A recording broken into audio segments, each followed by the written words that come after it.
peuvent être intéressants pour catégoriser le risque. La dysfonction endothéliale également. Et puis des tests fonctionnels d'ischémie qui peuvent être réalisés pour détecter des plaques serrées supérieures à 90%.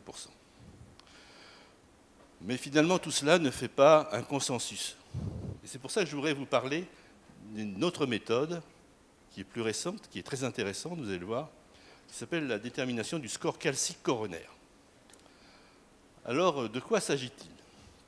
Eh bien, c'est un score qui est calculé à partir d'un scanner multicoupe qui permet de faire des coupes très fines avec une durée d'acquisition très brève, c'est-à-dire ça dure 2 minutes.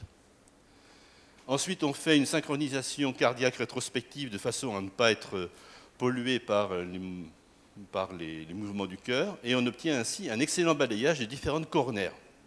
On évalue donc le dépôt de calcium au niveau des différentes coronaires. Donc durée de l'examen 2 minutes, pas besoin d'être à jeun, pas besoin de faire un effort. Durée de l'interprétation 8 minutes. Pas d'injection de produits de contraste. Donc pas de nécessité d'interrompre tous les médicaments.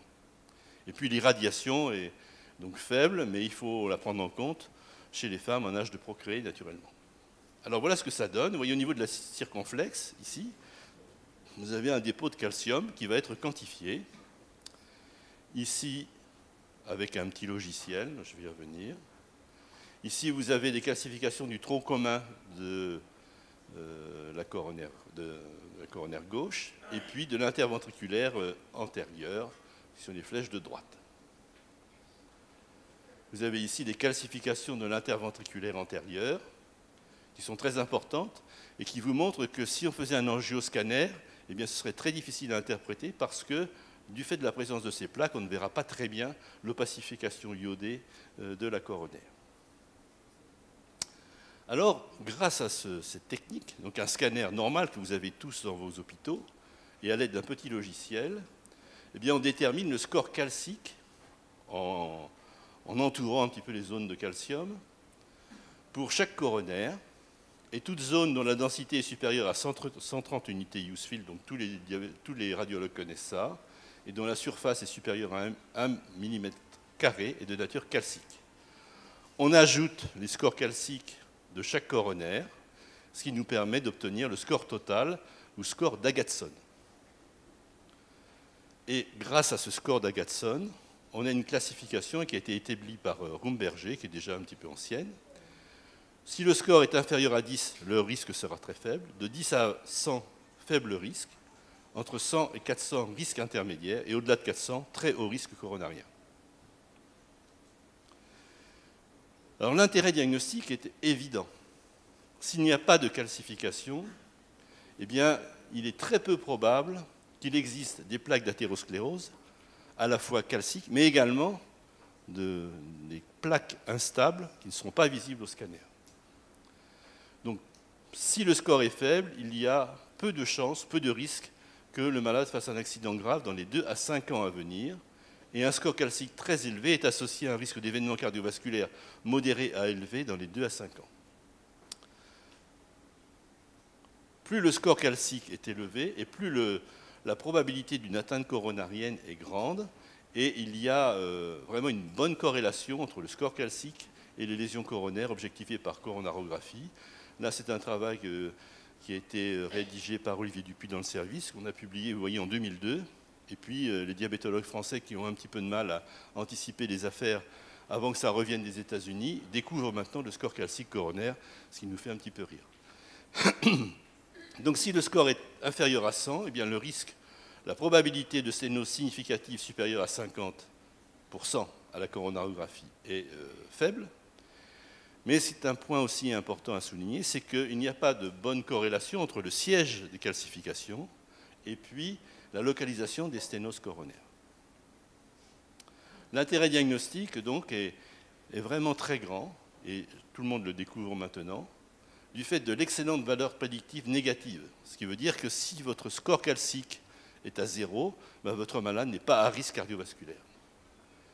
Et puis, chez les diabétiques, eh bien, cet examen, par rapport à la scintigraphie ou par rapport à l'épreuve d'effort, eh bien, est très intéressant puisqu'il n'est pas nécessaire d'être à jeun, pas nécessaire d'interrompre les hypoglycémiants, notamment la metformine ou l'insuline, lors d'une injection d'un produit iodé. Donc, aucune injection d'iode, on continue les traitements, et puis, si le score calcique est élevé, eh bien, à ce moment-là, on pourra éventuellement le compléter par un examen fonctionnel, comme une épreuve d'effort, ou comme une scintigraphie, ce qui remet complètement en cause l'arbre décisionnel face à un patient à risque cardiovasculaire dont le CG est normal. On peut donc l'utiliser chez les patients asymptomatiques, avec un niveau de risque intermédiaire, ce qui permet de les reclassifier en faible risque ou en fort risque. Et puis, l'intérêt, c'est sa bonne valeur prédictive négative, je l'ai déjà dit, et ça peut servir, et c'est très utile, pour le dépistage des ischémies myocardiques silencieuses. Enfin, un élément important, c'est qu'il est bon marché, sans danger, bien entendu, 25 à 50 €, et donc beaucoup moins cher que la scintigraphie, par exemple. Voici l'arbre décisionnel qu'on peut proposer. Chez un patient diabétique asymptomatique qui a un ECG de repos normal, on fait, mais qui est à risque tout de même, on ne va pas le faire à tout le monde, qui est à risque, on fait un score calcique. S'il est inférieur à 10, le risque est très faible, pas d'antiagrégant, pas d'autre exploration. Tout de même un point extrêmement intéressant. De 10 à 100, donc c'est le score d'Agatston, hein, comme je vous l'ai dit tout à l'heure, le risque cardiovasculaire est faible à modéré. Les antiagrégants sont à discuter, surtout avec les nouvelles études où on a montré que l'aspirine en prévention primaire pouvait entraîner plus d'hémorragie que d'intérêt. Pas d'autre exploration en tout cas. De 10 à 400, risque cardiovasculaire élevé, antiagrégants, exploration complémentaire souvent indiquée, donc soit fonctionnelle, épreuve d'effort, scintigraphie, voire coronarographie d'emblée.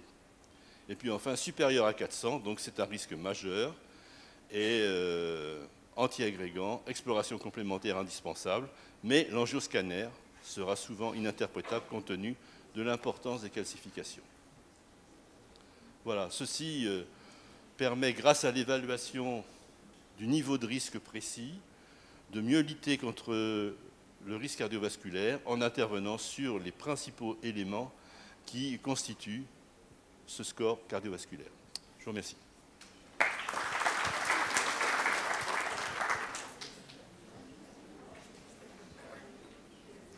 Est-ce que vous voulez qu'on discute éventuellement cas par cas et poser question par ce qui serait éventuellement intéressant? Est-ce que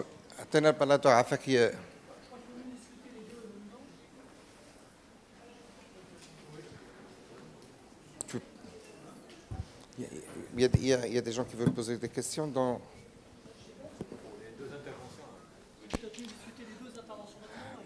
Vous gardez les questions, vous notez, et Monsieur Schlienger... Non, on va discuter maintenant les deux communications. Oui. Maintenant. Oui, maintenant, oui. Et puis après... Et dans l'immédiat, très bien.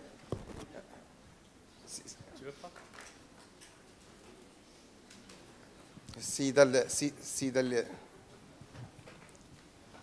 Voilà. Bonjour. Bonjour. Alors, s'il vous plaît, tout à l'heure, quand vous avez parlé du score, vous avez parlé du diabétique. D'après ce qu'on sache, on dit que normalement, on n'utilise pas le score chez le diabétique. Voilà, c'était ça la question. Merci. Non, je vous ai dit que score, par exemple, ne tient pas compte du diabète. Je vous ai montré une façon d'évaluer le risque cardiovasculaire. Moi, je vous ai parlé du score, qui est une échelle qui a été conçue sans tenir compte du diabète, sans tenir compte du LDL cholestérol, par exemple. Je vous ai montré simplement les imperfections du système, mais qui est largement utilisé, puisque c'est ce qui est recommandé, notamment par notre haute autorité de santé. Et vous avez peut-être fait une confusion, parce qu'après ça, j'ai parlé du diabète, en disant que le diabète... Excusez-moi, monsieur, parce que je parlais justement de la diapositive de la présentation de professeur Boudusseau. Ah. C'est-à-dire que dans ce score, effectivement, chez les patients diabétiques, on considère qu'ils sont déjà à haut risque. Mais moi, ça me choque un petit peu, parce qu'une enfant de 12 ans qui a un diabète de type 1 depuis 2 ans, elle n'est pas forcément à haut risque cardiovasculaire, loin de là. Donc, voilà. Le tableur qui a été proposé par notre HAS, effectivement, ne concerne pas le diabète. Je veux dire, le diabétique, par définition, est considéré comme à haut risque, surtout s'il a d'autres facteurs de risque, comme je vous ai montré. D'accord. Donc, si je comprends bien, vous avez estimé les facteurs des risques sans pour autant c'est-à-dire faire un focus sur le diabète. Voilà. Merci. Je vais parler du tour du cou. Depuis qu'il a été présenté par 2 médecins à l'école d'endocrinologie américaine, il est plus prédictif. Est-ce qu'il a sa place? Le tour de cou. Oui. Chez les gens qui ont un goitre, oui, peut-être, mais sinon, je crois que ça ne fait pas partie de la détermination. Le tour de taille. Oui, Non, effectivement, le tour de cou, ça a été proposé, mais c'est tombé entre-temps. Ce qui reste, c'est le tour de taille. Ça, c'est effectivement associé à une augmentation de risque, mais ce n'est pas un facteur de risque pur et dur, ce n'est pas un facteur de risque indépendant. Vous avez vu que finalement, les facteurs de risque indépendants, on était d'accord pour nos 2 présentations, bien qu'on ne se soit pas concerté, c'est peut-être la glycémie, ça on le saura bientôt, l'hypertension artérielle, les dyslipidémies. Alors, dans les dyslipidémies, il y a à boire et à manger, il n'y a pas que le LDL cholestérol, le tabac. Oui, on avait cherché quelques tours un petit peu partout, le tour du cou, le tour du bras, Oui, mais bon, ce qui est reconnu et donc maintenu est toujours le tour de taille. Exemple en face de vous. Dr Bakri. Merci pour ces présentations. Monsieur le professeur Boudisson, c'est à propos de la sensibilité de la scintigraphie par rapport au score calcique, qui est le plus sensible. Moi, je crois qu'il faut mieux faire un score calcique si vous avez la possibilité que de faire une scintigraphie. Le problème, c'est qu'on a... Tout dépend de ce qu'on a comme gold standard. Si vous mettez la scintigraphie comme étant le plus sensible, le plus spécifique, forcément le score calcique va être en dessous. Mais ce qui est vraiment le gold standard, c'est la coronarographie, qui vous permet de vraiment dépister s'il y a des plaques, éventuellement s'il y a des plaques à risque. Donc je crois que le score calcique, c'est plus facile à faire. Si vous avez un radiologue qui accepte d'acheter le logiciel, mais qui vaut à mon avis pas très cher, c'est facile à faire pour tout le monde, y compris pour les femmes, par exemple, qui ne peuvent pas faire des preuves d'effort. C'est moins coûteux, et puis ça donne des renseignements qui sont quand même extrêmement intéressants. Et maintenant, dans tous les congrès, on parle du score calcique, surtout depuis l'étude VADT, où il y a eu vraiment un retour sur l'intérêt du score calcique chez les patients, notamment chez les patients diabétiques âgés. C'est pour ça, c'est à la suite de ça que les diabétologues français ont retrouvé l'intérêt du score calcique. Juste une question par rapport à l'intima média. Le rapport intima média, ça se fait avec une échographie au niveau des carotides. En termes de mesure de risque, d'évaluation de risque. Alors, l'épaisseur intima média, ça donne beaucoup moins de renseignements sur le risque cardiovasculaire que le score calcique. Je crois que ça va devenir le gold standard. Oui, merci. Juste de parler du facteur génétique sur le plan de résistance ou sur le plan de protection. Est-ce qu'il y a des gens qui sont autant bien exposés à tous les facteurs dont vous venez de parler et pourtant ils se portent bien, ou alors on est surpris qu'ils sont encore en bonne santé? Enfin, les antécédents familiaux, c'est très important, ça fait partie de l'évaluation du risque cardiovasculaire. On sait bien que les patients dont les parents ont fait des infarctus jeunes, etc., doivent être regardés de près. Pour quelles raisons? Peut-être des anomalies lipidiques, des anomalies de la coagulation ou d'autres choses qui nous échappent un peu. C'est ce qu'on appelle une part de risque résiduel, c'est-à-dire qu'il y a des gens qui ont un risque intrinsèque qui n'est pas mesurable par les facteurs de risque identifiés par les grandes études. Et ce risque intrinsèque persiste et il est peut-être d'origine génétique, probablement même. Dans le sens beaucoup plus protecteur. C'est-à-dire qu'il y a des protecteur gens qui sont ou à aussi risque bien... Non, mais les deux. Vous avez des gens qui sont à risque pour des raisons, entre guillemets, génétiques, probables, constitutionnelles, et d'autres qui sont protégés. Exact. Vous avez les deux. J'ai bien dit que la probabilité, c'est une science difficile, et qu'on ne peut pas prédire ce qui va se passer chez vous ou chez moi. On est dans le domaine des études de population. Néanmoins, il faut bien qu'on prenne des mesures préventives, et donc il faut qu'on identifie les facteurs de risque chez vous et chez moi pour essayer de les corriger. En sachant que on connaît tous des gens qui vivent ou qui roulent avec des voitures avec des pneus lisses, des freins usés, on fait des plaquettes de freins usés, qui roulent comme des sauvages, qui n'ont jamais d'accident. On en connaît d'autres qui sont très précautionneux, qui conduisent très très bien, qui sont même encore relativement jeunes et qui n'arrêtent pas d'avoir la malchance d'avoir des accidents. Donc je veux dire par là qu'en termes de santé, c'est comme en termes de conduite automobile. Les routes aussi mal faites qui sont un facteur de risque. Les routes mal faites, oui, mais au Maroc, il n'y en a pas. C'est en France, ça. C'est notre système de nourriture mal fait qui nous expose au risque. Par rapport à un autre facteur de risque qui est un marqueur plutôt de l'atteinte cardiovasculaire chez le patient diabétique, la microalbuminurie. Oui, c'est vrai, mais c'est un marqueur. Oui. C'est un marqueur. C'est un marqueur, oui. C'est un marqueur, ce n'est pas un facteur de risque. Ça fait partie des autres éléments comme la CRP ultrasensible, etc. En fait, il faut un logiciel. D'ailleurs, il est sur le cartable, un logis cardio qui a été distribué par le laboratoire Servier et qui fait le calcul des risques selon l'ancienneté, comme vous l'avez dit, le tour de taille. Pour les diabétiques, celui qui est le plus adapté, c'est l'UKPDS, quoi. C'est sûr, parce que là, ça prend en compte cet effet chez les diabétiques de type 2. Mais alors, je vais juste nuancer ce que tu dis, c'est tout à fait exact. Le seul qui soit adapté à la situation du diabète de type 2, mais quand on sait comment a été fait UKPDS, on se dit, mais bon, c'est certainement faux. On enchaîne par la présentation de M. Schmienger. Ah, c'est toi, non ? Ah, c'est encore moi, oui. Oui, c'est pour toi. Eh bien, écoutez, rebelote. Maestro, là, je ne sais pas, vous me passez la suite. Qu'est-ce que tu as fait du petit...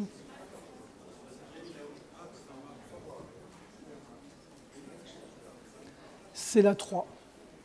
Très bien, écoutez, on a parlé de facteurs de risque. Vous avez vu comment on peut identifier le risque. Vous avez compris ce qu'est qu'un risque par rapport à un marqueur de risque. Comment ? 30 minutes, oui, très bien, ça devrait aller. Et bien maintenant, on va passer à l'aspect offensif, c'est-à-dire que faire pour corriger ces facteurs de risque.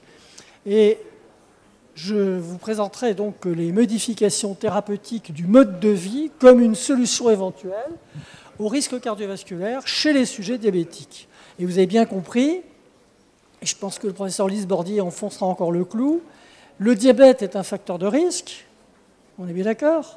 Mais qu'à part ça, il y a quand même un risque indépendant du diabète. Donc il est difficile de parler de l'un sans parler de l'autre. Et pour les modifications thérapeutiques du mode de vie, c'est bien ce qui va se passer. Donc je vous rappelle simplement que quand un diabète est diagnostiqué, il y a très souvent des facteurs associés, une hypertension, une dyslipidémie, une obésité. Et je vous rappelle également que chez le diabétique, il y a quand même beaucoup plus souvent des coronaropathies que chez les autres. Des accidents vasculaires cérébrales également, 2 fois plus souvent. Une artérite des membres inférieurs qui est quand même beaucoup plus fréquente. On ampute quand même plus souvent un diabétique qu'un non-diabétique, etc. À tel point qu'on a pu se poser, vous savez, on a toujours le sens des aphorismes, on a pu se poser la question de savoir si le diabète n'était pas finalement une maladie cardiovasculaire. C'est vous dire à quel point on est là dans un cercle un peu vicieux. Alors, c'est vrai qu'il y a des risques combinés de diabète de type 2 et de maladies cardiovasculaires. J'en ai sélectionné quelques-uns qui vont nous intéresser. Il y a par exemple l'excès pondéral. Il y a par exemple la charge glycémique élevée de l'alimentation. Mais il y a aussi l'activité insuffisante. Eh bien, tout ceci concourt à une augmentation de la résistance à l'insuline, dont vous reparlerez certainement, je suppose. Pas beaucoup. Concourt à une hypertension artérielle, à une dyslipidémie, à un stress oxydatif. Et tout ceci va nous amener vers une augmentation de risque de diabète et d'autre part de risque cardiovasculaire. Donc c'est une manière très sommaire de représenter l'interpénétration de ces différents facteurs, mais en même temps je voudrais insister sur l'alimentation et sur l'activité. Alors les facteurs de risque, on en a déjà parlé, je vous l'ai redit très rapidement, le tabac c'est hors concours mais c'est très important. L'alimentation, en sachant qu'il y a des aliments à risque et des aliments bénéfiques, mais que c'est surtout le mode alimentaire qui est intéressant. L'activité physique, avec notamment une notion de sédentarité qui est encore un peu mal connue ou sous-estimée. La fragilité socio-économique contre laquelle on ne peut pas faire grand-chose, sinon des grandes politiques au niveau des nations. Le stress, avec un point d'interrogation, parce qu'on en parle beaucoup, mais on ne sait pas très bien comment le mesurer et finalement quel est son impact réel. La pollution atmosphérique, je l'ai déjà dit. Et tout ceci est commun avec le diabète de type 2. Alors, quels sont les processus impliqués? Alors, c'est toujours très artificiel, parce que là aussi, il y a beaucoup de processus qui s'interpénètrent. On peut sélectionner, par exemple, le stress oxydatif, la glycation des protéines, et puis tous les mécanismes qui entraîne une augmentation du risque d'hétérogénèse, c'est-à-dire l'insulinorésistance par exemple, et on retrouve le stress oxydatif et les produits avancés de la glycation, et enfin l'inflammation de bas grade. Donc vous voyez que tout ceci, ce sont des théories qu'on essaye de transposer dans la pratique avec des actes dirigés vers ces processus, mais ces théories sont importantes pour qu'on puisse comprendre un petit peu vers quoi il faut tendre d'un point de vue thérapeutique. Alors le stress oxydatif est à la fois exogène et endogène. Le stress oxydatif, vous le savez, c'est la production de radicaux libres qui ne sont pas épurés de façon satisfaisante, et ces radicaux libres que nous produisons tous à chaque instant. Ces radicaux libres sont des radicaux agressifs, et notamment, par exemple, ils vont favoriser la peroxydation lipidique. Ils vont favoriser la peroxydation des membranes, donc ils vont entraîner un dysfonctionnement. Mais ils vont également, par des mécanismes divers et variés, favoriser l'inflammation chronique. Qu'est-ce qui provoque ce stress oxydatif? Eh bien, c'est nous, notre mode de vie. À chaque instant, notre métabolisme produit des radicaux libres. Mais les radicaux libres produits en excès sont liés notamment à une alimentation excessive, hyper-énergétique. Ça, je crois que ce n'est pas la peine de chercher la viande, le pain ou je ne sais trop quoi. C'est hyper-énergétique. La sédentarité est un gros pourvoyeur de stress oxydatif. Les aliments qui sont glyqués, on y reviendra tout de suite, qui sont également des promoteurs de stress oxydatif. Et d'une façon générale, ce stress oxydatif va conduire à une insulinorésistance en participant à une anomalie des voies de signalisation de l'insuline, va conduire à la production de cytokines pro-inflammatoires et va favoriser l'oxydation du LDL cholestérol et donc favoriser le processus d'hétérogénèse. Donc vous voyez que ce stress oxydatif, sur le papier, en théorie, est extrêmement important. Et que faire pour le réduire?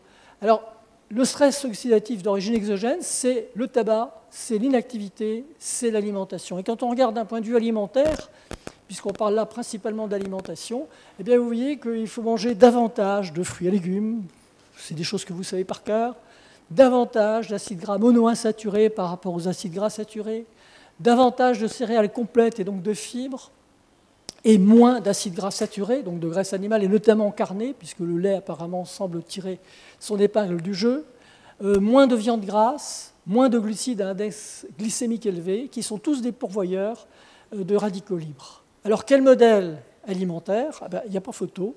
C'est le modèle frugal, j'ai bien dit frugal, pas à la marocaine, pas à la façon des fascis, le modèle frugal méditerranéen, et d'autre part, le régime à combattre absolument, c'est notre régime western, occidental, hyper énergétique.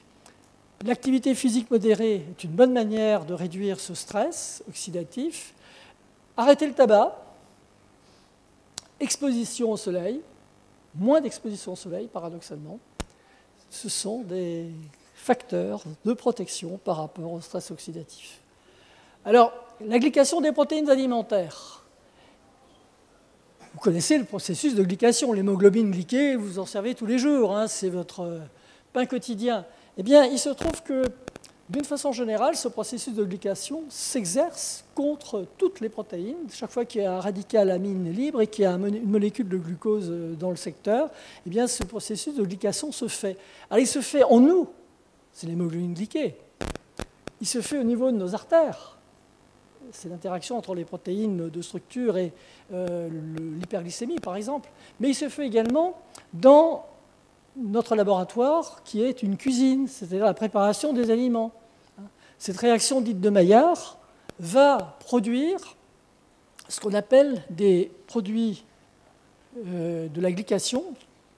C'est H, Advanced Glucose End Products, Glycation End Products, donc les produits terminaux de la glycation.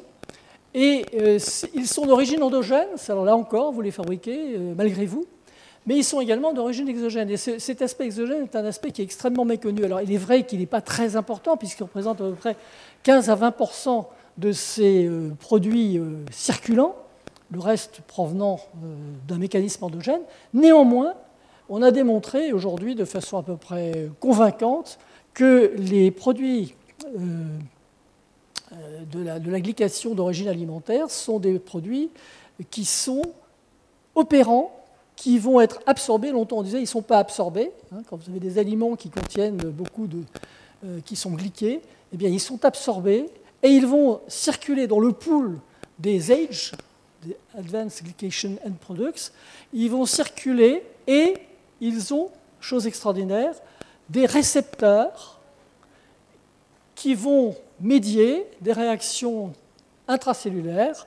Et donc, vous avez un équilibre subtil entre les AGE et les RAGE étant les récepteurs aux AGE, avec, vous le voyez, d'une part, des possibilités de détoxication, c'est-à-dire que le fait que ces produits de la glycation se fixent sur ces récepteurs, ça permet de les détoxiquer, mais en même temps, quand il y en a trop, eh bien, ça va entraîner une activation des voies inflammatoires, notamment pour le NF-κB, une activation des voies de la signalisation de l'inflammation intracellulaire avec la production de toutes sortes de molécules détestables, pro-inflammatoires, sans compter qu'ils peuvent également se fixer sur des protéines de structure, notamment au niveau artériel, par exemple, où ils vont entraîner une rigidification des artères.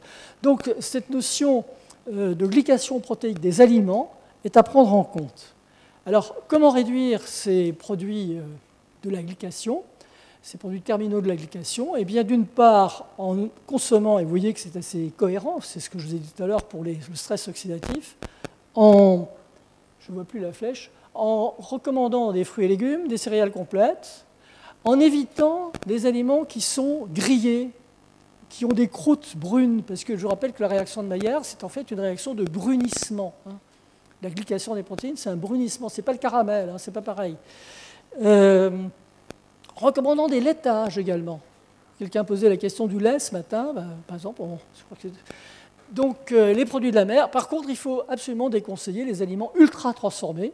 Je ne sais pas, les céréales du petit déjeuner de nos enfants, les chips, je ne sais pas si vous avez les chips au Maroc, c'est des trucs abominables. Des confiseries, les plats préparés, industriels, les aliments gras d'une façon générale, et les boissons sucrées.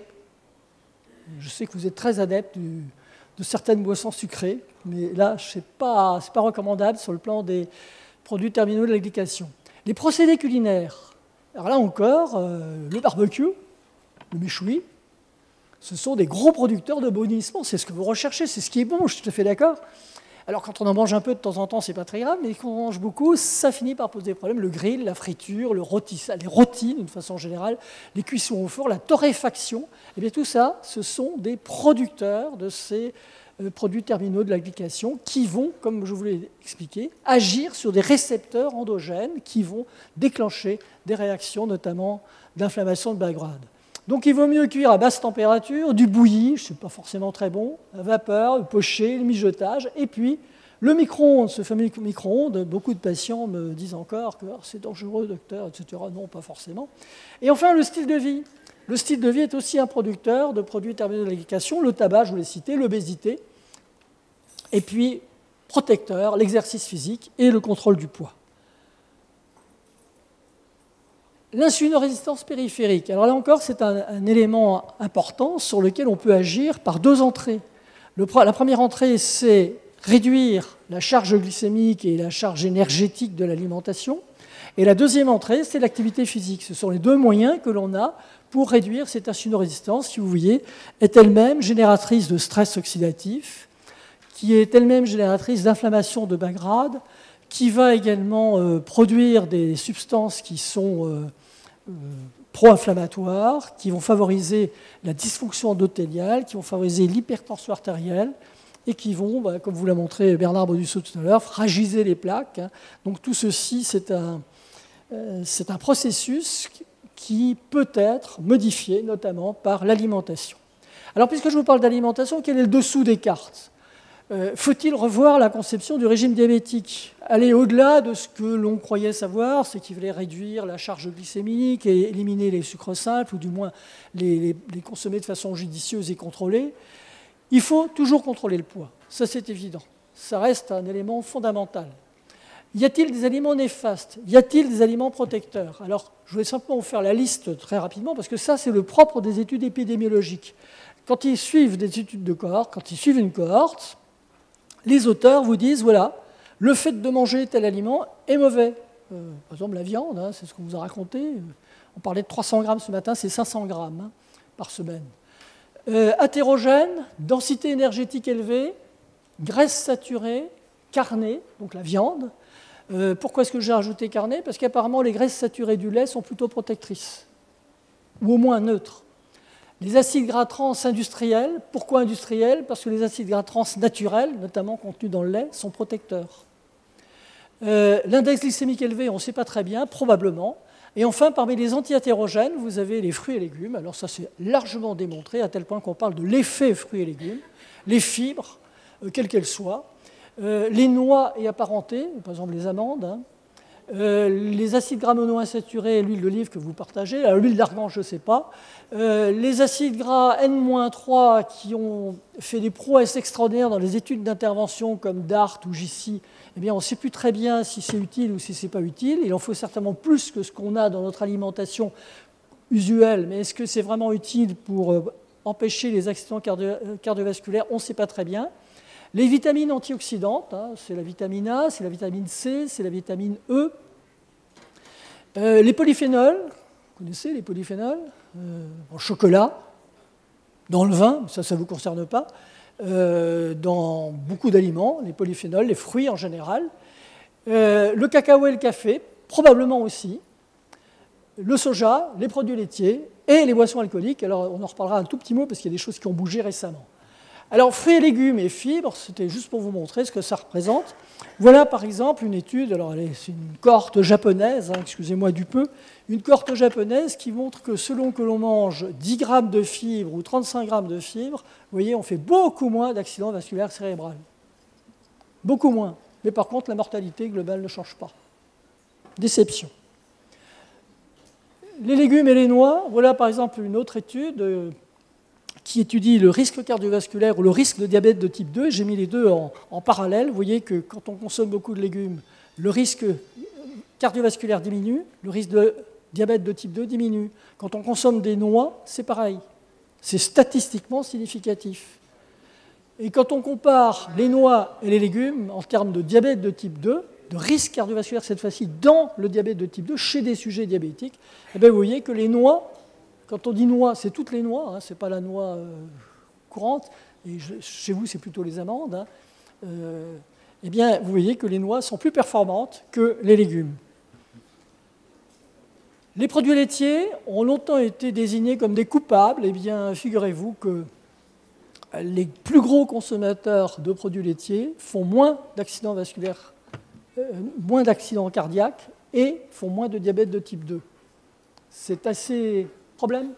Non, c'est juste, j'ai pensé à joyeux.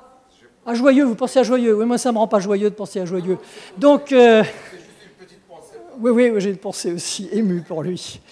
Donc, vous voyez, par exemple, là, vous avez quelques exemples. Hein. Vous avez, par exemple, les maladies ischémiques du cœur, vous avez l'AVC, vous avez l'AVC hémorragique, et vous avez le diabète de type 2. Vous voyez qu'on est tous à gauche de la barre fatidique du 1, et donc on a un effet protecteur. Faut-il supplémenter en acides gras oméga 3, les fameux oméga 3? Eh bien, on ne sait plus très bien. Je vous ai dit qu'il y a des études qui sont tout à fait extraordinaires, des études d'intervention chez les gens qui ont fait un infarctus du myocarde, par exemple. On diminue la mortalité quand on supplémente en oméga 3. Mais quand on prend une population diabétique, et c'est une étude aussi qui est apparue cet été hein, dans le très sérieux New England Journal of Medicine, et bien, oui, quand on supplémente des diabétiques en oméga 3 et qu'on les accompagne pendant quelques années, et bien, vous voyez que ça n'a absolument aucune espèce d'effet, ni sur l'infarctus du myocarde, ni sur la mort vasculaire, ni sur les processus de revascularisation. Bref, cette étude tord le cou à l'idée qu'il faut supplémenter en oméga 3. Mais quand elle tord le cou à l'idée de la supplémentation, ça ne veut pas dire qu'elle tord le cou à un apport suffisant en oméga 3. C'est-à-dire que de toute façon, nous mangeons insuffisamment d'oméga 3 et nous avons intérêt à en manger davantage. Je rappelle que l'oméga 3, c'est le soja, mais c'est l'huile de colza, c'est le poisson. Et donc, on a intérêt à manger ce type d'aliments. Mais voilà cette étude Hassan qui montre que ça ne marche pas du tout dans le diabète. Supplémentation en huile de poisson et insulino-résistance. Là aussi, il y a toute une littérature qui montre que quand on consomme des huiles de poisson, donc DHA et EPA, on a un bénéfice en termes d'insulino-résistance. Alors voilà une méta-analyse qui a été faite qui montre que ce n'est pas vrai du tout. Aliments protecteurs. Alors là, j'ai mis ça parce que c'est aussi paru cet été, au mois d'août. Vous voyez que le mois d'août était très fertile en événements. Alors ça, c'est une étude qui est assez amusante parce que c'est ce qu'on appelle le Global Burden of Disease. C'est-à-dire c'est une étude planétaire qui est d'ailleurs subventionnée par Bill Gates, le milliardaire. C'est une étude qui a été faite dans, je crois, 180 sites à travers le monde et 130 ou 140 pays différents, y compris le Maroc. Et qu'est-ce qu'elle montre, cette étude? Eh bien, elle montre... Alors, elle a étudié différents paramètres. Là, c'est le paramètre alcool. C'est ce qui est paru au mois d'août. Alors, ce paramètre alcool, vous savez que pendant très longtemps, on a dit que le vin était protecteur. Le vin, quantité modérée, hein. 1 verre chez les femmes, 2 verres maximum chez les hommes, on est bien d'accord. Je ne suis pas là pour faire la promotion du vin, pas du tout. Mais simplement, on a dit que c'est un protecteur cardiovasculaire. Et d'ailleurs, le régime méditerranéen comporte du vin. Là, je vous montre juste une étude qui est assez extraordinaire parce que la conclusion de cette étude a été de dire qu'il n'y a aucun effet protecteur du vin sur la santé dans aucun secteur. Et on a pris comme exemple le fait que les femmes qui boivent 1 verre de vin par jour ont un risque de cancer du sein plus élevé. Et quand on prend ça à l'échelle de la planète, eh bien effectivement, il n'y a aucun effet seuil du vin. C'est-à-dire que le premier verre est le mauvais. Il n'y a aucun. Par contre, quand on regarde, et là par exemple, c'est un pays que vous connaissez bien, c'est la France, hein, quand on regarde pays par pays, on s'aperçoit que dans le sud-est asiatique, ça ne marche pas du tout. Alors chez vous, on ne peut pas voir, puisque de toute façon, il n'y a pas de vin. Ah ben non, c'est pas déclaré. Alors dans cette étude-là, Global Northern Disease, hein, il y a 0 vin. Hein. Alors les gens ne disent pas forcément la vérité, ça c'est autre chose. C'est-à-dire que, excusez-moi de vous interrompre, mais la vérité est une vérité divine. Parce que nous croyons, et notre statut est sur le Coran, Dieu a dit que le vin a beaucoup de bienfaits, mais il se trouve que les méfaits sont énormes et que ce beaucoup devient petit. Pourtant que je sache, je crois que vous êtes c'est à ce moment-là qu'il nous a interdit le vin, parce que... Il vous a pas interdit le vin, on a toujours connu qu'il avait des il vous a pas interdit le vin, il vous a interdit l'ivresse. Ah, l'ivresse, essentiellement. Oui. Moi aussi, je suis totalement contre l'ivresse. Mais c'est pourquoi on dit que ce qui entraîne l'ivresse, le peu de ceci étant interdit. Oui, et simplement, je voulais montrer donc parce que cette plaque n'est pas dans le New England, il faut aller dans les additifs. Dans l'article du New England, il y a un additif de 2200 pages sur Internet. Et donc, vous trouvez tous les pays avec les risques. Alors voilà, par exemple, un bel exemple alors c'est le daily, peu importe, c'est un critère de risque. Vous voyez ici, vous avez le cancer du sein en rouge. Et donc, vous voyez que le cancer du sein augmente. OK? Chez les femmes. On ne le retrouve pas chez les hommes. Curieux? Non. Normal. Par contre, si vous regardez ici, en bleu, ce qui diminue, c'est les maladies ischémiques du cœur. C'est assez fantastique. Et ça, c'est en fonction de l'âge. Et puis, si vous regardez ici, en rose, c'est le diabète.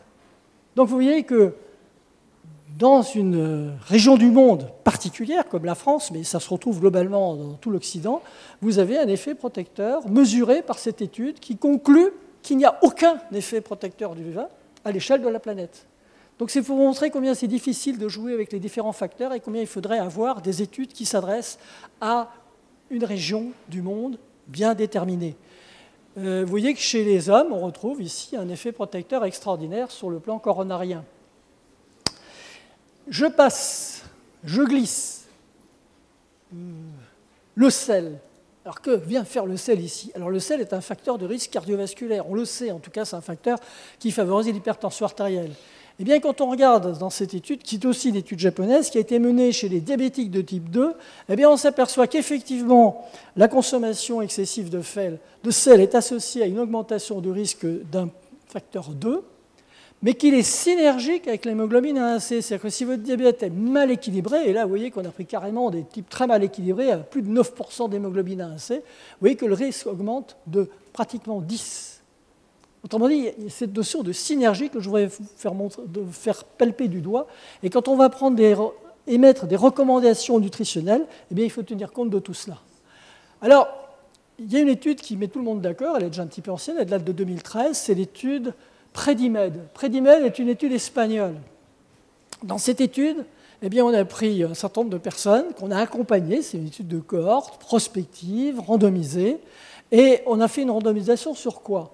Eh bien, sur le régime traditionnel. Et vous savez qu'en Espagne, c'est déjà une tendance méditerranéenne. Ce n'est pas tout à fait le régime des Suédois ou des Finlandais. Et puis, on a fait 3 groupes tirés au sort. Un régime traditionnel avec des consignes habituelles. Un régime de type méditerranéen supplémenté en huile d'olive. Et un régime méditerranéen supplémenté en noix. Vous voyez, ils mangeaient par exemple 15 grammes de noix, 7,5 grammes de noisettes et 7,5 grammes d'amandes par jour. C'était le contrat. Et donc, ils ont été accompagnés pendant un certain temps. Et qu'est-ce qu'on voit? Eh bien, on voit ici que l'incidence des... C'est un index composite cardiovasculaire. Eh bien, il est très diminué, aussi bien par le régime méditerranéen supplément en huile d'olive qu'en noix, par rapport au régime traditionnel. Donc, le régime méditerranéen, on le savait déjà, est une réponse à cette problématique de la prévention du risque cardiovasculaire et aussi un peu de diabète.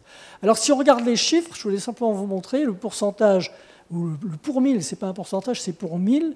Vous voyez, par exemple, que le nombre d'événements est de 11,2 pour 1000 chez les sujets témoins, ici, et qu'il n'est que de 8 chez les sujets sous régime méditerranéen. Et tout ceci est hautement significatif. Et paradoxalement, ça n'est pas pour l'infarctus du myocarde, mais ça l'est fortement pour les accidents vasculaires cérébraux. Quand on regarde un petit peu si Predimed est efficace en fonction des autres facteurs de risque, eh bien on s'aperçoit que le régime méditerranéen est efficace aussi bien que l'on soit diabétique ou pas diabétique, parce que les sujets qui étaient recrutés étaient soit diabétiques, soit haut risque cardiovasculaire. Il y avait à peu près 2 tiers de diabétiques et 1 tiers de haut risque cardiovasculaire. Et vous voyez que l'on soit diabétique ou pas, on est bénéficiaire avec ce type de régime, que l'on présente une dyslipidémie ou pas, que l'on ait une histoire familiale de maladie cardiovasculaire prématurée, que l'on soit obèse ou pas, globalement, ça ne change pas grand-chose. Et quand on compare ce type de régime méditerranéen, qui est un peu le vôtre, à un régime pauvre en graisse, vous voyez, le prudent diet que les Américains aimaient beaucoup un certain temps, eh bien on s'aperçoit que le régime méditerranéen fait mieux que le régime pauvre en graisse. Alors là, il y a justement un indicateur dont je t'avais posé la question, c'est un indicateur qui est l'épaisseur intima média, qui, vous voyez que la régression, parce qu'ici c'est la régression est plus importante sous régime méditerranéen que sous régime pauvre en graisse. Ici, c'est l'adiponectine qui est encore un paramètre, où ça c'est plus intéressant pour vous, c'est le HOMA, la résistance à l'insuline. Vous voyez que la résistance à l'insuline diminue davantage avec le régime méditerranéen qu'avec le régime pauvre en graisse. Alors l'activité physique, c'est l'autre élément phare, l'autre pilier de la prévention. Cette activité physique, vous connaissez les définitions, je voudrais juste insister sur la définition de la sédentarité. C'est une situation d'éveil avec dépenses énergétiques faibles en position assise ou allongée, ce n'est pas de moi, je cite. Ça veut dire que ce sont les gens qui sont comme vous en ce moment. Quand on est assis, quand on est allongé, quand on ne bouge pas, quand on ne dépense pas plus d'énergie que le métabolisme basal, eh bien c'est quelque chose qui est de plus en plus répandu dans nos populations. Ce n'est pas l'inactivité physique, c'est vraiment le fait de ne pas bouger. Et on est tellement scotché devant les écrans aujourd'hui, que ce soit la télévision, les ordinateurs, que cette sédentarité devient un véritable fléau. Et vous voyez ici, par exemple, c'est encore une étude tout à fait récente, vous voyez que, par exemple, en Afrique, la sédentarité n'a pas augmenté au cours des 15 dernières années. On est toujours aussi peu sédentaire en Afrique. Par contre, quand vous regardez l'échelle à la même, quand on regarde ce qui se passe dans nos régions occidentales, vous voyez que le taux de sédentarité a doublé en 15 ans. Et ça, c'est un fléau qu'il faut absolument combattre, simplement en demandant aux gens de bouger. Et aujourd'hui, on a des théories, des explications. Par exemple, si la sédentarité est aussi liée au risque cardiovasculaire et au risque de diabète, c'est parce que, justement, on ne bouge pas les jambes, et donc on ne favorise pas la circulation, et donc on augmente l'insulinorésistance. C'est une théorie. Toujours est-il qu'on a des tas d'études qui montrent qu'il y a une diminution de la mortalité globale, aussi bien chez le sujet âgé que chez le sujet jeune, lorsqu'on est actif. La mortalité diminue de 58% chez les actifs par rapport aux sédentaires, ça c'est des choses qui sont archi-classiques maintenant. Et enfin, une activité physique modérée, 3 fois 20 minutes par semaine, c'est pas grand-chose, mais une activité physique, en plus de l'activité habituelle, eh bien, réduit d'un tiers la mortalité globale. Alors voilà une étude également qui est une étude épidémiologique, qui est une étude multicentrique, qui est planétaire, qui a été faite pour rechercher les facteurs de risque de récidive d'un infarctus du myocarde. Et vous voyez que quand on prend l'activité physique seule, on a effectivement une diminution du risque de 14%. Par contre, quand on a une activité physique et qu'en même temps on ne fume pas, on a une réduction du risque de pratiquement 80%, ce qui est absolument extraordinaire. Ça illustre simplement le fait que l'activité physique, c'est bien, mais qu'il faut également, et bien sûr, corriger d'autres facteurs de risque associés. Ça, c'est la réduction de la mortalité cardiaque à partir d'une vieille méta-analyse déjà, qui montre que le fait de bouger réduit le risque de mortalité cardiaque. Et ça, c'est dans le cadre du syndrome métabolique. Vous voyez que l'activité physique réduit la pression artérielle systolique, augmente légèrement le HDL cholestérol et diminue légèrement la glycémie. Autrement dit, l'activité physique est un facteur de prévention cardiovasculaire, notamment dans les situations métaboliques. Et quand on regarde les données Cochrane, c'est-à-dire les méta-analyses et les revues systématiques faites par le principe de la librairie Cochrane, eh bien on voit que l'activité physique entraîne une diminution de 0,6% de l'hémoglobine A1C, sans modification de la glycémie à jeun, une réduction de la graisse viscérale. Dans cette étude Cochrane, pas de bénéfice significatif pour les complications vasculaires et d'une façon générale, l'activité physique est performante indépendamment du poids, indépendamment de la perte de poids. Parce qu'on dit souvent, oui, on bouge, donc on perd du poids, donc on améliore l'insulino-résistance, etc. Donc c'est indépendant. Donc globalement, il faut bouger, si possible avoir une activité au moins modérée, pour tout le monde, tout un chacun, quel que soit l'âge, quelle que soit la profession, quel que soit le risque, avec une pyramide d'activité physique qui est de lutter contre la sédentarité, d'avoir 150 minutes de marche rapide. Alors la marche rapide, c'est une marche qui permet encore de parler, mais qui est juste à la limite du parler. Ou alors 75 minutes d'une activité intensive, éventuellement en salle, avec un renforcement musculaire, c'est-à-dire au-delà de l'endurance, la résistance, ou alors le sport. Mais le sport ne nous concerne pas. Alors, quelques aphorismes. L'activité physique doit être RASP, c'est-à-dire régulière, adaptée, sécurisée, progressive. SVP, il faut savoir, il faut que vos patients le savent, il faut qu'ils veulent, il faut qu'ils puissent le faire. Et enfin, PPP, l'activité physique est associée à un certain plaisir, elle doit être pérenne et personnalisée, c'est-à-dire qu'il ne faut pas contraindre les gens de façon stupide, il faut qu'ils trouvent l'activité physique qui leur convient le mieux. Et le bien-être, et je vais terminer avec ça, et le bien-être. Alors ça, c'est ce qui entoure cette notion de stress. Par exemple, le stress, c'est la maladie coronarienne. Vous voyez que les gens qui sont stressés meurent plus d'affections coronariennes que ceux qui ne le sont pas. Et puis, je terminerai sur cette plaque qui me paraît tout à fait intéressante, en comparant cette fois-ci une technique de bien-être qui est la méditation. C'est très à la mode, la méditation aujourd'hui. Méditation de pleine conscience, etc. Je pense que vous êtes tous des pratiquants de la méditation. Eh bien, quand on compare sur l'index OMA, de résistance à l'insuline, sur la glycémie ou sur l'insulinémie, eh bien, on a un effet plus important sur ces paramètres. Vous voyez, l'OMA diminue, la glycémie diminue, l'insulinémie diminue. Après une séquence de méditation de quelques mois par rapport à l'éducation thérapeutique. Alors c'est un peu moche, parce que je suis quand même un adepte de l'éducation thérapeutique, mais en l'occurrence, vous voyez qu'après 6 mois, une évaluation qui est faite après 6 mois d'un enseignement thérapeutique, vous voyez qu'on a une dérive péjorative, alors que la pratique de la méditation, durant 6 mois, est associée à une amélioration de ces paramètres. C'est un petit peu le mot de la fin, c'est pour vous montrer qu'au-delà de tous ces paramètres intriqués, compliqués, concernant principalement l'alimentation et l'activité physique, eh bien, il y a aussi une part d'humanité, une part de bien-être qu'il faut savoir cultiver et qui est toujours difficile à communiquer à nos patients. En conclusion, les modifications thérapeutiques de mode de vie sont payantes et réalistes, bien qu'elles ne coûtent pas cher. La place de l'alimentation est totalement indiscutable. On ne peut pas ne pas modifier l'alimentation usuelle si on veut prévenir les complications cardiovasculaires dans le diabète de type 2. Le principe, régime méditerranéen ou pas, peu importe, il faut réduire la densité énergétique, c'est-à-dire manger moins gras, manger moins riche, manger moins sucré, augmenter la dotation en fibres et donc augmenter la densité nutritionnelle. Et le modèle que je vous propose de partager, que j'essaye de partager même chez moi dans ma région hostile de l'Est de la France, c'est quelque chose qui se rapproche du régime méditerranéen. Alors huile d'olive ou pas, bien sûr, vin ou pas, bien sûr, on peut se poser des questions, il y a 1000 façons d'aménager les choses.